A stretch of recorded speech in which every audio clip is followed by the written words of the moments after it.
जय हिंद साथियों, welcome to self study classes with Sumit Jain. YouTube channel में आप सभी का स्वागत है। दोस्तों, पर्यावरण अध्ययन के आज हम लगभग 100 प्रश्नों पर चर्चा करने वाले हैं। ठीक है, तो सभी लोग वीडियो को लाइक करेंगे। एमपी टेट एग्जाम की तैयारी करने वाले, रीट एग्जाम की, सीटीईटी एग्जाम एवं अदर एग्जाम जिनमें भी पर्यावरण पूछा जाता है, ठीक है, सबके लिए बहुत ही महत्वपूर्ण होगा और ये वन लाइनर प्रकार के प्रश्न होंगे। तो सभी लोग फटाफट से उत्तर भी आपको बताना है, कुछ टाइम भी आपको दिया जाएगा। सब्सक्राइब जरूर कर लेना और बेल आइकन को दबाकर ऑल पर क्लिक करना है। ठीक है, तो स्टार्ट करते हैं दोस्तों आज का ये वीडियो। और दोस्तों, आप हमसे इंस्टाग्राम में भी जुड़ सकते हैं। इंस्टाग्राम में जुड़ने के लिए आपको सर्च करना है Sumit Jain self study classes. WhatsApp number है तो आप व्हाट्सएप से भी जुड़ सकते हैं। ठीक है, और YouTube channel self study classes आपको पता ही है। और फेसबुक से जुड़ने के लिए आपको सर्च करना है सुमित जैन। ट्विटर से जुड़ने के लिए सुमित जैन। ठीक है, और टेलीग्राम ग्रुप से जुड़ने के लिए आप सर्च करेंगे IAS स्टडी ट्रैक। तो ठीक है, स्टार्ट करते हैं दोस्तों आज का ये वीडियो। विश्व पर्यावरण संरक्षण दिवस कब मनाया जाता है?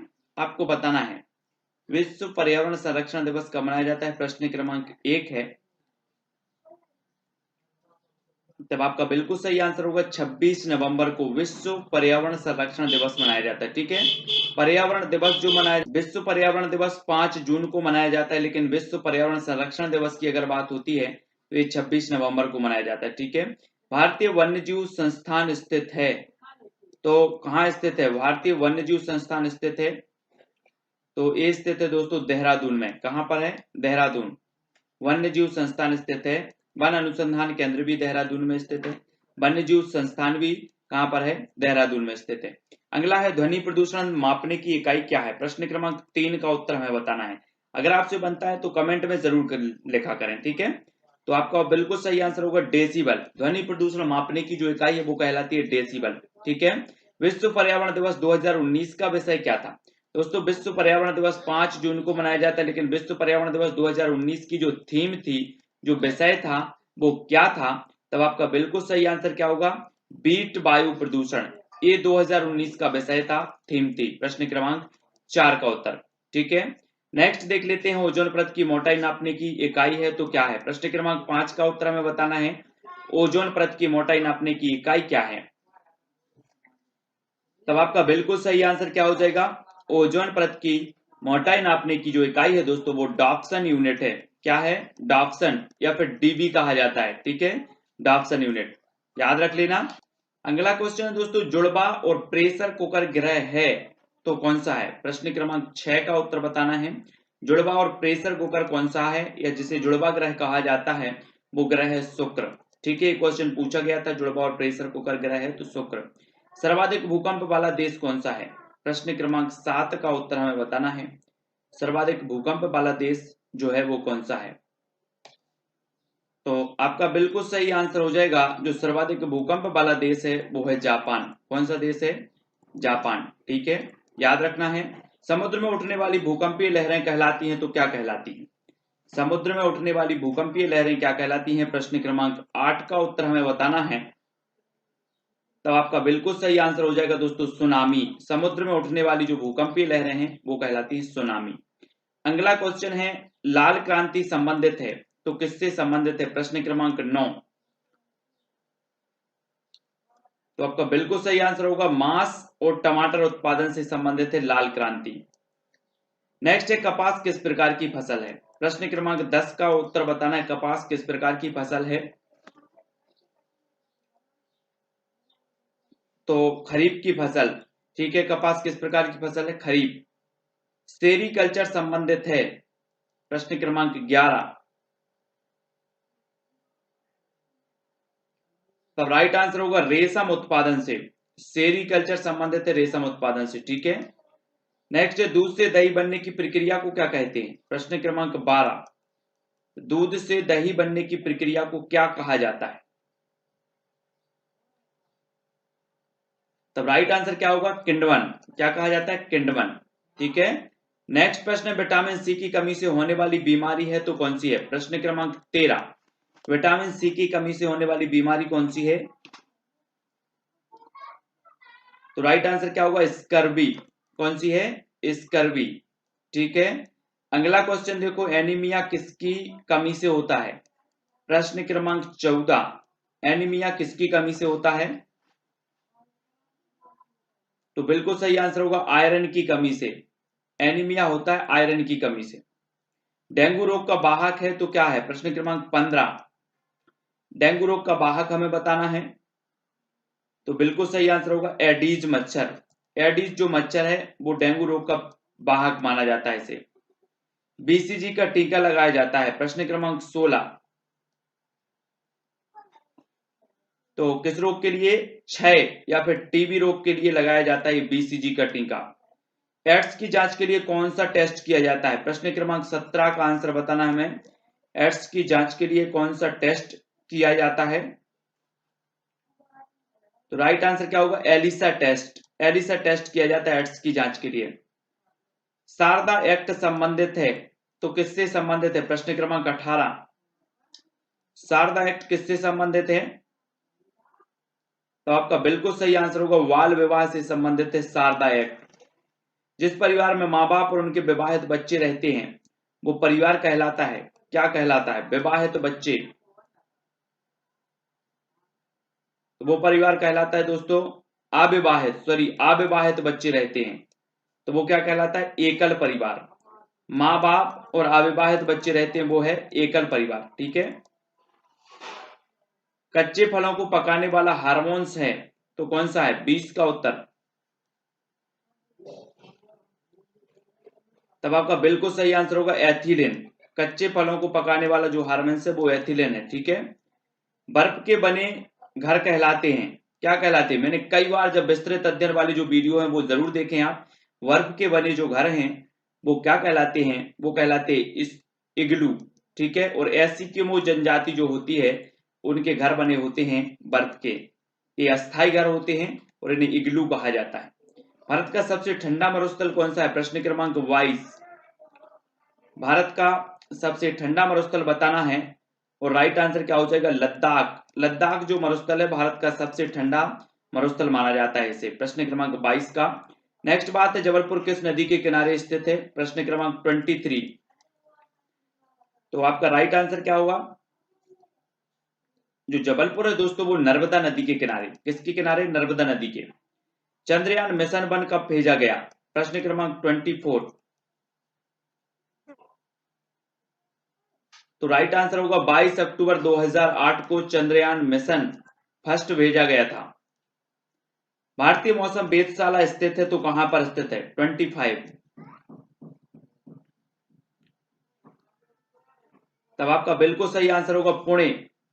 भारतीय मौसम वेधशाला स्थित है पुणे में। विश्व मलेरिया दिवस कब मनाया जाता है? प्रश्न क्रमांक 26। राइट आंसर आपका हो जाएगा दोस्तों 25 अप्रैल को मनाया जाता है विश्व मलेरिया दिवस। नेक्स्ट है पल्स पोलियो अभियान के ब्रांड एम्बेसडर कौन है? पल्स पोलियो अभियान के ब्रांड एम्बेसडर 27 का आंसर। तो बिल्कुल सही आंसर होगा अमिताभ बच्चन जी। पल्स पोलियो अभियान के जो ब्रांड एम्बेसडर वो अमिताभ बच्चन है। सबसे बड़ा प्राकृतिक बंदरगाह कौन सा है? प्रश्न क्रमांक 28। सबसे बड़ा प्राकृतिक बंदरगाह, तब बिल्कुल सही है मुंबई। सबसे बड़ा प्राकृतिक बंदरगाह है। पारिस्थितिकी स्थायी मितव्ययिता है, यह किस आंदोलन का नारा है? पारिस्थितिकी स्थायी मितव्ययिता है, यह किस आंदोलन का नारा है? प्रश्न क्रमांक 29। और राइट आंसर होगा चिपको आंदोलन। किसका है? चिपको आंदोलन का। ओजोन गैस वायुमंडल की किस परत में पाई जाती है? प्रश्न क्रमांक 30। ओजोन गैस वायुमंडल की किस परत में पाई जाती है? तब आपका बिल्कुल सही आंसर क्या होगा? समताप मंडल। समताप मंडल में पाई जाती है। ठीक है। अगला क्वेश्चन है दोस्तों सबसे निम्न तापमान किस मंडल का होता है? सबसे निम्न तापमान बताना 31 का आंसर। तो किस मंडल का हो जाता है? मध्य मंडल का। सबसे निम्न तापमान होता है मध्य मंडल। नागोया प्रोटोकॉल संबंधित है 32। नागोया प्रोटोकॉल तो वो संबंधित है जैव विविधता से। किससे संबंधित है? जैव विविधता। हॉकी के जादूगर किसका उपनाम है? प्रश्न क्रमांक 33। तब आपका बिल्कुल सही आंसर होगा मेजर ध्यानचंद। ठीक है दोस्तों। बेसबॉल में कितने खिलाड़ी होते हैं? प्रश्न क्रमांक 34। तो आपका सही उत्तर होगा 9। ठीक है। राष्ट्रीय खेल दिवस कब मनाया जाता है? प्रश्न क्रमांक 35। राष्ट्रीय खेल दिवस कब मनाया जाता है? तो राइट आंसर क्या होगा? 29 अगस्त को। नेक्स्ट, देवधर ट्रॉफी किस खेल से संबंधित है? प्रश्न क्रमांक 36। देवधर ट्रॉफी किस खेल से संबंधित है? तो आपका बिल्कुल सही आंसर है, क्रिकेट से संबंधित है देवधर ट्रॉफी। इलायची की पहाड़ी किस राज्य में है? सभी को उत्तर बताना है। तब आपका इलायची की पहाड़ी की किस राज्य में, ऐसा पूछा गया। तो दोस्तों मैं बता दूं कि 26% जो है वो केरल और 74% है वो तमिलनाडु। ठीक है, तो इस प्रकार से केरल और तमिलनाडु में ये इलायची पहाड़ी स्थित है, तो ये चीज आपको याद रखनी है। भारत का रूर कहा जाता है तो किसे कहा जाता है? 38 का आंसर बताना है। तो भारत का जो रूर कहा जाता है वो छोटा नागपुर के पठार को कहा जाता है भारत का रूर। काराकोरम दर्रा स्थित है तो कहां पर स्थित है? प्रश्न क्रमांक 39। काराकोरम दर्रा कहां पर स्थित है? तब आपका बिल्कुल सही आंसर होगा जम्मू कश्मीर में। कहां पर स्थित है? जम्मू कश्मीर। नेक्स्ट है दोस्तों, माजुली द्वीप किस नदी में है? माजुली द्वीप विश्व का सबसे बड़ा नदी द्वीप है माजुली द्वीप, और ये किस नदी में है? तो आपका बिल्कुल सही आंसर क्या होगा? ब्रह्मपुत्र नदी। कहां पर? ब्रह्मपुत्र। ओडिशा का शोक किस नदी को कहा जाता है? प्रश्न क्रमांक 41 का आंसर बताना है। तब आपका बिल्कुल सही आंसर होगा महानदी को। महानदी पर हीराकुंड बांध बना हुआ है महानदी पर, और ये उड़ीसा का शोक इसे कहा जाता है। भूमध्य रेखा को 2 बार काटने वाली नदी कौन सी है? प्रश्न क्रमांक 42 का आंसर बताना है। भूमध्य रेखा को 2 बार जो काटने वाली नदी है वो है कांगो नदी। कौन सी है? कांगो। लौंग एवं केसर पौधे के किस भाग से प्राप्त होते हैं? प्रश्न क्रमांक 43। लौंग एवं केसर पौधे के किस भाग से प्राप्त होते हैं? तो वो होते हैं फूल से। किससे? फूल से। ठीक है। नेक्स्ट बात करते हैं, चमगादड़ स्तनधारी है क्योंकि वह क्यों है चमगादड़ स्तनधारी? आपको पता है स्तनधारी की परिभाषा, क्योंकि वे क्या देती है? बच्चे देती है, इसलिए ये क्या है? स्तनधारी है। अगला क्वेश्चन है, पौधों में जल का अधिग्रहण किसके द्वारा होता है? प्रश्न क्रमांक 45 का उत्तर हमें बताना है। पौधों में जल का अधिग्रहण होता है तो किसके द्वारा होता है? तब आपका बिल्कुल सही आंसर होगा जाइलम के द्वारा। पौधों में जल का अधिग्रहण होता है जाइलम के द्वारा। नेक्स्ट प्रश्न आप देखते हैं दोस्तों, परिवार के अध्ययन के लिए स्थान, काल और लोग का सूत्र स्थापित किसने किया? परिवार के अध्ययन के लिए स्थान, काल और लोग का जो सूत्र स्थापित किया वो किसने किया? 46 का आंसर। और राइट आंसर होगा फ्रेडरिक लेपले ने। किसने? फ्रेडरिक लेपले। अगला है, मातृवंशीय एवं पितृवंशीय परिवार के वर्गीकरण का आधार क्या है? मातृवंशीय एवं पितृवंशीय परिवार के वर्गीकरण का आधार हमें बताना है, क्या है? तो वो है वंशक्रम। क्या है? वंशक्रम। ठीक है। नेक्स्ट, वेस्टरमार्क के अनुसार परिवार का प्रारंभिक स्वरूप क्या था? वेस्टरमार्क के अनुसार परिवार का प्रारंभिक स्वरूप बताना। प्रश्न क्रमांक 48। तब आपका बिल्कुल सही आंसर है, परिवार का प्रारंभिक स्वरूप था पितृसत्तात्मक। The death of the family के लेखक कौन है? The death of the family के लेखक कौन है? 49 का आंसर। तब आपका बिल्कुल सही आंसर क्या होगा? David Cooper. कौन है? David Cooper the death of the family के लेखक हैं। नेक्स्ट प्रश्न है, नातेदारी और वर्गात्मक तथा वर्णनात्मक के रूप में किसने वर्गीकृत किया है? किसको? नातेदारी को वर्गात्मक तथा वर्णनात्मक के रूप में किसने वर्गीकृत किया? तो किसने किया? प्रश्न क्रमांक 50 का आंसर। तब आपका बिल्कुल सही आंसर होगा LH मॉर्गन। किसने किया है? LH मॉर्गन ने। अगला क्वेश्चन है, यह मत किसने प्रस्तुत किया कि सारे असंतोष का स्रोत परिवार है? ये किसने मत प्रस्तुत किया? 51 का आंसर बताना है। तब आपका बिल्कुल सही आंसर होगा मार्क्स ने। ठीक है। अगला क्वेश्चन है, दलदली भूमि के पौधे कहलाते हैं तो क्या कहलाते हैं? दलदली भूमि के जो पौधे होते हैं वो क्या कहलाते हैं? प्रश्न क्रमांक 52।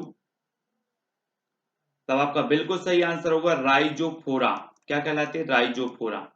ठीक है। शुष्क जलवायु क्षेत्रों में उगने वाले पौधे क्या कहलाते हैं? शुष्क जलवायु क्षेत्रों में उगने वाले पौधे क्या कहलाते हैं? 53 का आंसर बताना है आपको। और राइट आंसर आपका हो जाएगा मरुभूमि के पौधे। क्या कहलाते हैं? मरुभूमि के पौधे। नेक्स्ट दोस्तों, कोयला किस प्रकार के ईंधन का उदाहरण है? प्रश्न क्रमांक 44 का आंसर बताना है। कोयला किस प्रकार के ईंधन का उदाहरण है? तो आपका राइट जो आंसर हो जाएगा वो क्या होगा? जीवाश्म ईंधन। किसका है? जीवाश्म ईंधन का उदाहरण है। आयोडीन की कमी से कौन सा रोग होता है? प्रश्न क्रमांक 55। आयोडीन से की कमी से होने वाला जो रोग है वो रोग है दोस्तों घेंगा, या फिर जिसे गायटर कहा जाता है। चावल को पॉलिश करने में कौन सा विटामिन नष्ट हो जाता है? प्रश्न क्रमांक 56 का आंसर बताना है। चावल को पॉलिश करने में कौन सा विटामिन नष्ट होता है? तो आपका बिल्कुल सही आंसर होगा विटामिन B1, जिसे कि थायमिन जिसका रासायनिक नाम है। ठीक है। तो चावल में पॉलिश करने में विटामिन B1 नष्ट हो जाता है। दूध में पाई जाने वाली शर्करा को क्या कहा जाता है? 57 का आंसर बताना है। तो आपका राइट आंसर हो जाएगा दोस्तों लैक्टोज। क्या कहा जाता है? दूध में पाई जाने वाली शर्करा को लैक्टोज कहा जाता है। नेक्स्ट प्रश्न है, प्लेग से प्रभावित होने वाला अंग कौन सा है? प्लेग एक बीमारी है और प्लेग से होने वाला जो अंग है, प्रभावित होने वाला अंग है, वो है फेफड़ा। अगला है, सती प्रथा के विरुद्ध सर्वप्रथम प्रयास किया था तो किसने किया था? 59 का उत्तर। और राइट आंसर आपका हो जाएगा राजा राम मोहन राय ने सर्वप्रथम सती प्रथा के विरुद्ध कार्य करने वाले जो थे वो थे राजा राम मोहन राय। मनुष्य एक सामाजिक प्राणी है, कथन किसका है? प्रश्न क्रमांक 60 का आंसर। तो आपका बिल्कुल सही आंसर क्या होगा? अरस्तु। ठीक है। बांस के खंभों पर बने घर पाए जाते हैं तो कहां पर पाए जाते हैं? बांस के बने खंभों पर जो घर बने होते हैं वो कहां पाए जाते हैं? तो वो पाए जाते हैं असम में। कहां पर? असम। नेक्स्ट दोस्तों, विश्व की सबसे बड़ी खारे पानी की झील कौन सी है? प्रश्न क्रमांक 62। विश्व की सबसे बड़ी खारे पानी की झील हमें बतानी है। और राइट आंसर आपका क्या होगा? कैस्पियन सागर झील। कौन सी है? कैस्पियन सागर झील। भारत में खारे पानी की सबसे बड़ी झील कौन सी है? भारत में 63 का आंसर। और राइट आंसर होगा सांवर झील, जो कि राजस्थान में है। नेक्स्ट है, भारत में एकमात्र तैरता हुआ राष्ट्रीय उद्यान कौन सा है? प्रश्न क्रमांक 64। एकमात्र तैरता हुआ जो राष्ट्रीय उद्यान है वो है केवल लेमझाओ, है ना, केम लमझाओ, मणिपुर में है, लोकटक झील में। भूकंप उत्पन्न होने का मुख्य कारण क्या है? प्रश्न क्रमांक 65 का आंसर बताना है यहां पर। और राइट आंसर होगा प्लेट विवर्तनिकी। भूकंप उत्पन्न होने का प्रमुख कारण माना जाता है प्लेट विवर्तनिकी। वर्षा की बूंदें गोल होने का कारण क्या है? प्रश्न क्रमांक 66 का आंसर बताना है यहां पर। तो वर्षा की बूंदों का जो गोल होने का कारण है वो क्या है? पृष्ठ तनाव। ठीक है, पृष्ठ तनाव है। धुएं से आंख में जलन पैदा करने वाला पदार्थ होता है तो कौन सा होता है? प्रश्न क्रमांक 67 का आंसर। धुएं से आंख में जलन पैदा करने वाला जो पदार्थ है वो है नाइट्रिक ऑक्साइड। ठीक है, नाइट्रिक ऑक्साइड। पर्यावरण शिक्षण में क्षेत्र भ्रमण का मुख्य उद्देश्य होता है तो क्या होता है? पर्यावरण शिक्षण में क्षेत्र भ्रमण का मुख्य उद्देश्य बताना है। तो वो होता है दोस्तों प्रत्यक्ष अनुभव। मुख्य उद्देश्य क्या होता है? प्रत्यक्ष अनुभव। अगला क्वेश्चन है, सतत एवं व्यापक मूल्यांकन की एक तकनीक है तो काय की तकनीक है? निदानात्मक मूल्यांकन की। नेक्स्ट है, प्राथमिक स्तर पर शिक्षार्थियों का आकलन करने का सर्वश्रेष्ठ तरीका कौन सा है? प्राथमिक स्तर पर प्रश्न क्रमांक 70। तो प्राथमिक स्तर पर शिक्षार्थियों का आकलन करने का सर्वश्रेष्ठ तरीका है पोर्टफोलियो। क्या है? पोर्टफोलियो। प्रश्न क्रमांक 70 का। वन महोत्सव दिवस मनाया जाता है तो कब मनाया जाता है? 71। राइट आंसर होगा 1 जुलाई को। नेक्स्ट है, मानस वन्यजीव अभ्यारण्य स्थित है तो कहां पर स्थित है? 72 का आंसर यहां पर बताना है। राइट आंसर होगा असम में। किस विटामिन की कमी से रक्त का थक्का नहीं जमता? 73 का आंसर बताना है, किस विटामिन की कमी से? तो राइट आंसर क्या होगा? विटामिन के की कमी से। नेक्स्ट है दोस्तों, प्रोटीन का सर्वोत्कृष्ट स्रोत क्या है? 74। प्रोटीन का सर्वोत्कृष्ट जो स्रोत होता है वो होता है सोयाबीन। ठीक है। नेक्स्ट है, छोटी माता एवं रेबीज रोग का कारण क्या होता है? प्रश्न क्रमांक 75। तो राइट आंसर होगा वायरस, विषाणु। ठीक है, छोटी माता एवं रेबीज रोग का कारण होता है विषाणु। एलपीजी का पूरा नाम क्या है? 76। तब आपका बिल्कुल सही आंसर होगा लिक्विफाइड पेट्रोलियम गैस। बागवानी के लिए कौन से प्रकार का उर्वरक उपयोगी होता है?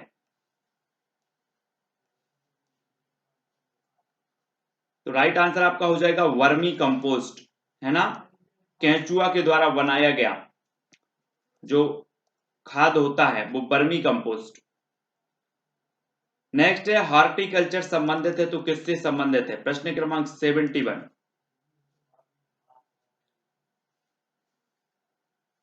तो राइट आंसर हो जाएगा बागवानी फसलों के उत्पादन से। भूरी क्रांति किससे संबंधित है? 79। भूरी क्रांति किससे संबंधित है? फिर आपका राइट आंसर होगा उर्वरक उत्पादन से, भूरी क्रांति। रबी फसल की बुआई की जाती है, प्रश्न क्रमांक 80। तो अक्टूबर नवंबर में की जाती है रबी फसल की बुआई। किस महाद्वीप में एक भी ज्वालामुखी नहीं है? प्रश्न क्रमांक 81।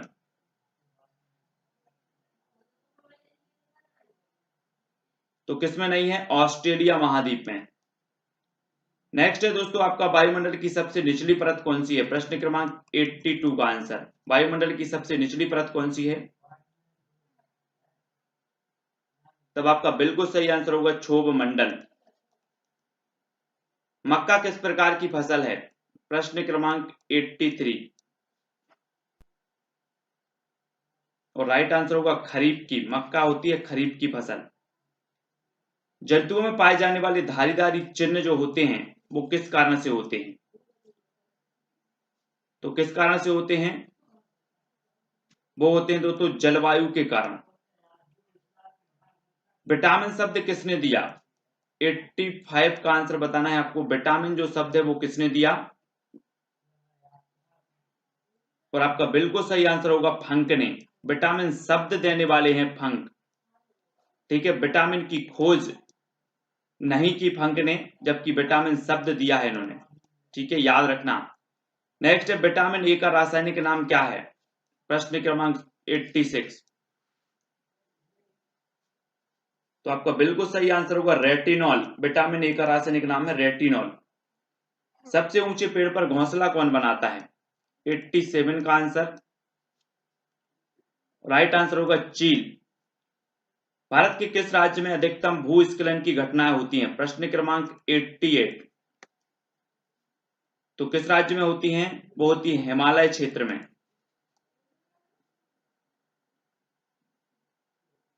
दूधराज किस प्रदेश का राजकीय पक्षी है? 89। दूधराज बताना किस प्रदेश का राजकीय पक्षी है? तो वो है दोस्तों मध्य प्रदेश का। पर्यावरण अनुसंधान संस्थान स्थित है तो कहां है? 90 का उत्तर बताना है। तब आपका बिल्कुल सही है नागपुर। पर्यावरण अनुसंधान संस्थान स्थित है नागपुर में। गोल क्रांति संबंधित है 91।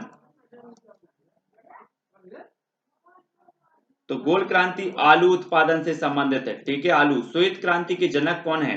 92 का उत्तर बताना है आपको, और आपको पता भी है तो जल्दी से कमेंट में लिखें। श्वेत क्रांति के जो जनक हैं वो कौन थे? वर्गीस कुरियन। ठीक है, वर्गीस कुरियन। वायुमंडल में कितनी परतें पाई जाती हैं? प्रश्न क्रमांक 93। तो वायुमंडल में जो परतें पाई जाती हैं वो 5। विश्व का सबसे ऊंचा ज्वालामुखी कौन सा है? 94 का आंसर बताना। विश्व का सबसे ऊंचा ज्वालामुखी है तो कौन सा है? तब आपका बिल्कुल सही आंसर होगा कोटोपैक्सी। कौन है? कोटोपैक्सी। अगला क्वेश्चन है दक्षिण एशिया का एकमात्र सक्रिय ज्वालामुखी कौन सा है? 95 का आंसर यहां पर बताना है। दक्षिण एशिया का एकमात्र सक्रिय ज्वालामुखी, और वो ज्वालामुखी है वेरन अंडमान द्वीप।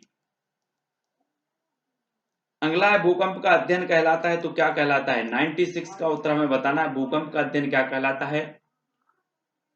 तो आपका बिल्कुल सही आंसर होगा सीस्मोलॉजी। क्या कहलाता है? सीस्मोलॉजी। माउंट एवरेस्ट पर्वतमाला जिसे नेपाल में जाना जाता है तो किस नाम से जाना जाता है माउंट एवरेस्ट को? तो आपका बिल्कुल सही आंसर होगा सागर माथा के नाम से जाना जाता है। ठीक है। अमृत क्रांति संबंधित है तो किससे संबंधित है अमृत क्रांति? प्रश्न क्रमांक 98, और उत्तर हो जाएगा नदी जोड़ो परियोजना से। अगला क्वेश्चन है वाहनों में प्रयुक्त होने वाली प्राकृतिक गैस जो न्यूनतम पर्यावरण प्रदूषण उत्पन्न करती है कहलाती है, क्या कहलाती है? प्रश्न क्रमांक 99 का उत्तर बताना है। तो वो कहलाती है क्या? CNG gas. नेक्स्ट है भारतीय जीवाश्म वनस्पति विज्ञान के जनक कौन है? प्रश्न क्रमांक 100। भारतीय जीवाश्म वनस्पति विज्ञान के जो जनक हैं वो वीरबल साहनी हैं। कौन है? वीरबल साहनी। ठीक है। तो यहां पर हमने पर्यावरण के 100 प्रश्न देखे। वो पर्यावरण के 100 प्रश्न बहुत ही महत्वपूर्ण है दोस्तों। आप वीडियो को लाइक जरूर करेंगे, शेयर करेंगे। इससे पहले 100 प्रश्न वाला वीडियो फर्स्ट वाला जरूर देखें। ठीक है। और चैनल को सब्सक्राइब भी करना है। ठीक है। इस प्रकार से आप इंस्टाग्राम से भी जुड़ सकते हैं। Sumit Jain self study classes search करेंगे। व्हाट्सएप नंबर भी यहाँ पर दिया है। यूट्यूब चैनल का नाम self study classes with Sumit Jain. ठीक है, सब्सक्राइब कर लेना। और फेसबुक से जुड़ने के लिए सुमित जैन आपको सर्च करना है। ट्विटर पर भी सुमित जैन, और टेलीग्राम पर सर्च करना है IAS स्टडी ट्रैक, और ज्वाइन हो जाना है। वीडियो को लाइक करके शेयर करें। बहुत सारे वीडियो हैं जो कि आपको प्लेलिस्ट पर जाकर के देखना है। आज के वीडियो के लिए बस इतना ही।